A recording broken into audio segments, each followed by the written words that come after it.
Distinguished ladies and gentlemen, it has been my singular honor and duty this morning to sign into law the Persons Living with Disability Bill 2025, a progressive piece of legislation that reaffirms the dignity and rights of all people living with disabilities in Kenya.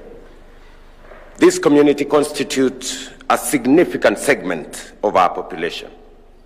According to the 2019 National Housing and Population Census, the number of individuals with disabilities above the age of 5 stood at just under 1 million, about 2% of our population, while globally, it is estimated that they represent 15% of the world's population.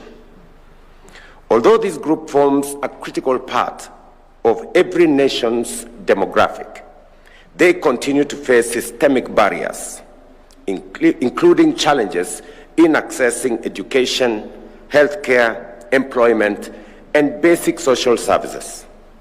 Some of these hurdles are rooted in structural, social, political, and cultural systems.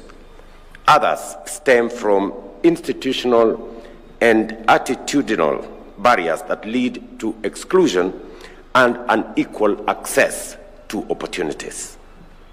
Assenting to the Persons with Disabilities Bill into law, it concludes the long journey of repealing the Persons with Disabilities Act number 14 of 2003 and marks the beginning of a vital progression towards promoting and safeguarding the rights of citizens living with disability. This law is both progressive in scope and progressive in vision. It affirms the rights of persons with disabilities to education, employment, healthcare, political participation, and access to buildings and built environments. It also mandates stronger enforcement mechanisms, clearer accountability, and enhances representation of persons with disabilities in both national and county governance structures.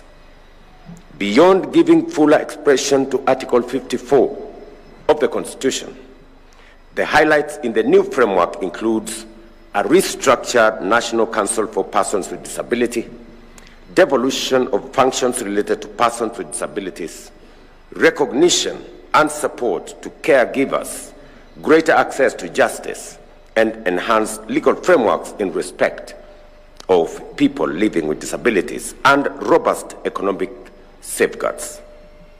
This includes exemptions and incentives for the benefits of persons living with disabilities to foster greater economic and financial resilience and to mitigate vulnerability.